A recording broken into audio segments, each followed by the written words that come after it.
Welcome to the Psych 101 podcast, session number 5. Today, we're going to be talking about something that affects us all and something that we can all work on, which is what I love speaking about. We're speaking today about coping mechanisms. What is your coping mechanism and how do you overcome it? So let's take a look and let's just dive right into some coping mechanisms. We're going to take a first look at denial. Now, denial is pretty simple and straightforward. You deny that something ever happened, that something's wrong, especially in relationships where you say, no, it's fine, there's nothing wrong, where in reality, there's a lot wrong going on. And for whatever reasons, you are not seeing it or you're telling yourself that it's not there. The best way to overcome this is to simply have somebody close to you that you trust implicitly, no matter what, and tell them that, like, look, I need to trust you right now because of a feeling that I am not thinking very clearly right now, and I need you to tell me the absolute truth no matter what. Can you promise me that? Have them promise, and then you can say, okay, I have a question about my relationship with this person. I have a question about what's going on in my life. Is there something wrong with that? And then they can tell you, yes, there is something wrong. There's something not wrong. And then you need to take their word for it. And then depending on what it is, you maybe need to separate yourself from someone or overcome something. Now, repression is something a little bit similar, taking a different angle. We're talking about repression. This is one that I am very familiar with and is near and dear to my heart because this is my method of coping. This is the way I really cope, and I am open about that. I am definitely know it, and I am self-aware of it. Here's the thing with repression, it's suppressing or repressing memories. So how this works like with me is that, like, when something bad happens, I just don't think about it. Like, I literally just never think about it. And if it starts to creep up into my mind, just push it down, boom. Don't think about it. And in severe cases, this can result in some kind of almost like an amnesia around a certain event or during a certain time where you literally just don't remember it, not because the memory's gone, but because you don't let it surface. Again, that's extreme cases. Most of the time with most people, like with me, is you just don't think about just the bad stuff in your life. You just don't think about it. The best way to overcome this, is really just to start accepting and accepting what your life is. Here's what I mean by that is I found this very helpful to take times of meditation and just having calm, quiet. And during that time is really just walking through my past. You know, what is my past? What's on my mind? What am I thinking about? My present, what's going on right now, and then my future. What do I want to happen? What do I want to achieve in life? And, what's just on my mind in the moment? That takes it could take anywhere from 30 seconds to 5 minutes. The point isn't the length of time. The point is simply accepting, walking through who you are, what's happened, what you've done, accepting that and moving on. And that's why I think it's important not to only just to focus on the past, because that's a dangerous thing. It's a very dangerous thing to do, just focusing on the past, but also to look at the present and look at the future and then look at that for hope. And also look at the past, the good stuff that's happened in your past too. That's great as well. The next part, and this is a funny one, is rationalization, is where you convince yourself that somebody, it's a bit different from denial, and that denial is just like, no, it's not happening, it's not there, I don't admit it. Rationalization is like, okay, they're doing this thing, or I'm doing this thing, but there's a reason for it, or this is really what's going on. And we see this all the time in relationships. One partner will be a terrible partner, and then the other person goes, no, you don't understand. He or she's, they're actually, a great person. You just caught them at a bad day, or they're having lots of stress. It's like, no, they're actually not healthy in any way for you. That's what rationalization really, again, to back up what I said about denial, is you really just need somebody you trust to say, hey, no. Like, this is not how it is. You need to trust me on this. Or you can be that person. You can be that person and say, hey, look, do you trust me to tell you the truth? The person says, yeah. So you listen to me when I say that either what you're doing is wrong or with this person is not good for you, right? Whatever situation it is, look, I'm being completely honest here, not good for you because you're my friend. I really want what's best for you. And then you'll see where that goes. Sometimes it works, sometimes it doesn't. And sometimes you just need to be their friend and support them through all of that. And then you just continuously say like, hey, is that healthy? Is that good? Are you okay? Keeping up the questions. And of course, if that is happening to you, trust that person and get someone that you trust. And projection. Now, I know we've all done this when we had a bad day, is where we're having a bad day, we're in a bad mood, and but we tell ourselves that no, this person's cutting me off on the road, they're in a bad mood. Oh, these people, they're in a bad mood. And, it's all them and they're just making me feel bad. I'm not the one in a bad mood, where it's really just us. And we don't want to admit it. This is projection, where we take something that we're doing or we're thinking or we're feeling and we put it onto somebody else. And that can be dangerous because not only is it denying that it exists, but you're telling yourself that the people around you are doing or feeling or whatever it is. And then that leads you to not only deny it, but also resist any kind of interaction with the people around you. And that's just a really dangerous combination. Honestly, with this, is you really just have to dig deep within yourself, make it a habit, especially, like I said, through meditations, through very extremely, like I'm talking like maybe 15 seconds of just breathing. And to really just set your mindset and say like, wow, I'm actually not acting too nice today, or I'm not feeling too good today. That's me, that's not everyone else. And just admitting it to yourself. I mean, I'm very honest with myself. And I think that's just something that we can all do, is we can be more honest with ourselves. And then that can really help us just live a better life because we admit it. And we're able to admit our flaws, and we're able to see our strengths. We're able to help fix our flaws and improve on our strengths. That seems like a winning combination to me. And then, so next brings us to reaction formation. If you're wondering where I'm getting this list from, this is straight from psychology textbooks, learning. This is the psychological definitions and ways of coping. So I'm not making this up.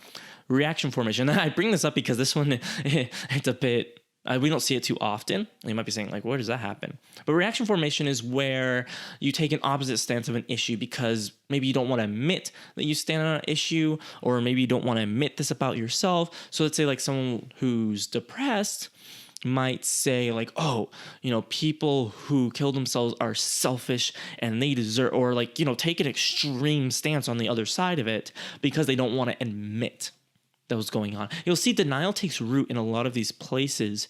But the thing is that denial itself is not good, not healthy. But when we add something else to it, that makes it even more unhealthy.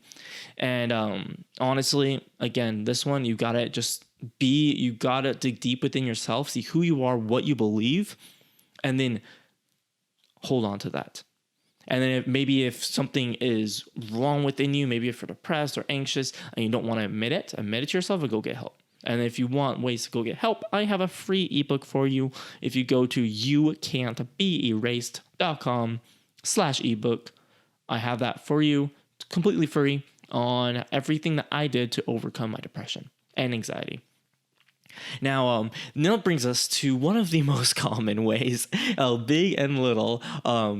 We call this displacement. My psychology professor called it the kick the dog method, which is awful and sounds terrible for all of you dog lovers out there, or just like decent people out there, kicking the dog. Here's why they call it that, is let's imagine a scenario. Let's say a husband comes home from work, had a bad day at work. So let's say a boss just in a bad mood, just yelled at husband. Husband comes in angry. He yells at the wife, so the wife gets angry. The wife yells at the kid, so the kid gets angry and upset. And then the kid goes and kicks the dog because he's upset. And you'll see what's happening is you're taking this anger, or you're taking this frustration, you're taking this feeling towards somebody you can't really punish or yell back to, and then you're focusing on something else. So you're taking this unhealthy feelings within you, and then you're making someone else feel that way as a way of coping. And this is awful because you're just spreading so much negativity. You're spreading so much pain around you, whereas you could have just avoided it just by saying, okay, this is me. I'm going to deal with it on myself, let it out in a healthy way. Maybe go for a run. Maybe go to the gym, hit a punching bag, something, let out the anger. Definitely don't just contain it and keep it concealed. But deal with it in a more healthy way, and we'll get to that in a little bit. The regression. Now, this is a fun one because you don't see this too often in a full-blown state, but you'll also see it sometimes in small ways. This is where you honestly, this is where we get into the odd parts of the human brain, where you literally you cope with pain or something you see. This is important. Something you view as painful. It might not be painful to other people. You view as painful, and then you cope with it by literally acting like a child. That's where the phrase comes from, acting like a child, is because you just regress. You take away your responsibility, your adult feelings, and then you just act like a child. And that's what we'll see grown adults throw temper tantrums in the stores and the streets. And you'll see that and you'll be like, whoa, what's going on here? It's because something that they viewed as very painful may not seem very painful to most of us, and we might have seemed a big deal to most of us, but to them, it was an extremely painful event, and they were reduced to acting like a child as a way to cope with that. You also see this in, let's say, like a trauma, like an actual trauma, is sometimes people will be unable to speak. They'll really be unable to interact with people because that's the way they're coping with this. And then honestly, the best way to overcome that is time in therapy. Maybe some medication if it's serious enough, but honestly, it's going to be time in therapy and a good friend to help walk you through, especially if what's being regressed about is not a huge deal, at least in the grander scheme of things. Then especially a good friend to just kind of guide you along in the truth and the world is going to be a really good help here. Now, this is by no means an all rainbows and sunshine episode. It will be, though. Hold on for a second, because we're almost to the end. We're going to go through two more, and then we have some hope here at the light of the tunnel.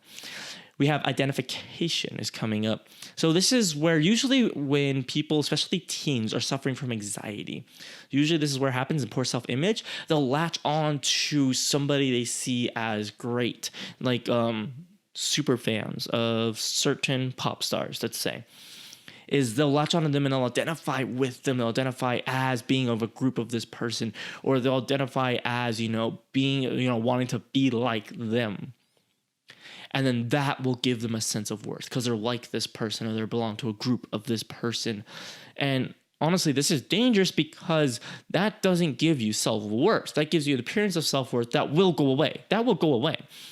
And then so having a healthy grasp on yourself, what you're worth, and then knowing yourself is a really great way to just kind of slowly get out of this mindset. Of course, everyone goes through a phase of really liking certain stars, celebrities.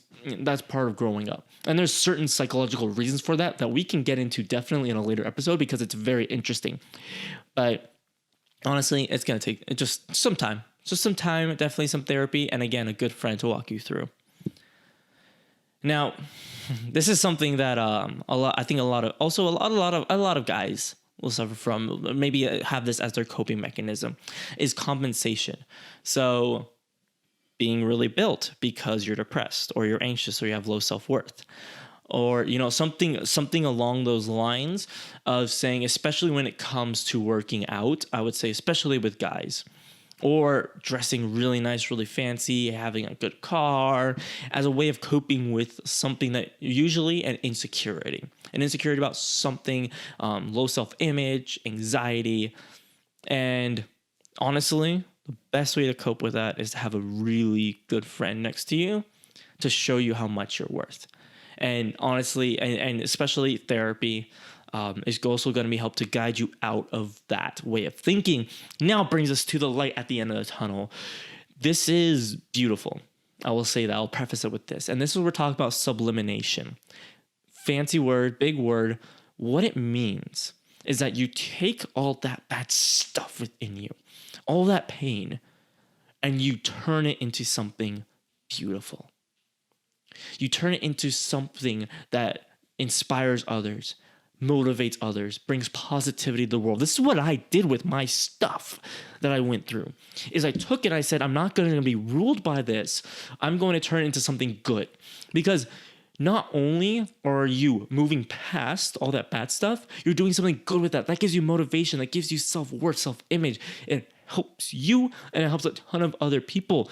Our greatest music, our greatest works of art are because of this, because someone took this pain and they turned it into something beautiful. And that's what I inspire you to do. When we're going through all of this, yes, there are some practical ways, such as going to exercise, having a good friend to talk to, therapy. But with your bad stuff in your world, this is why I say be unashamed. This is what being unashamed means. Unashamed, period. Being unashamed means taking that bad stuff in your life, turning into something good, whether it's in a small way or a big way. This is the coping mechanism I hope that all of us will learn to use. And this is honestly the best thing you can do for all that bad stuff in your life. Of course, along with going to therapy, medication, having good support system, all of that stuff is great and fantastic as well. But in the end, this is what really matters, is that you move on from your past, and not only move on, but you turn that negative into a positive. And that's what being unashamed is all about. I hope you learned something from this episode. We all have coping mechanisms. I would love to hear what yours are. You can email me at luke@youcan'tbeerased.com. That is the letter U, can't, the letter B, erased.com. Or you can leave a comment in the show notes over at youcan'tbeerased.com/blog. You can find the show notes there, any links that I talked about, and I hope you all have a wonderful rest of your week. I will be back with Psych 101. Thank you for listening to this session of Psych 101. As I said, you can find the show notes at youcan'tbeerased.com/blog. And for anybody watching the YouTube video of this right now, because yes, I release these podcasts on YouTube. Hi, YouTube. What's up? Thank you for watching. You can see I have brand new merch. This one, honestly, is one of my favorites that I'm wearing right now. It says, "You matter no matter what." I just absolutely love this, and you can get them right now at youcan'tbeerased.com/merch. And right now I have a deal going because they're brand new, 20% off with the promo code unashamed. Grab them now while the going's good and rep your unashamed to inspire and change the world.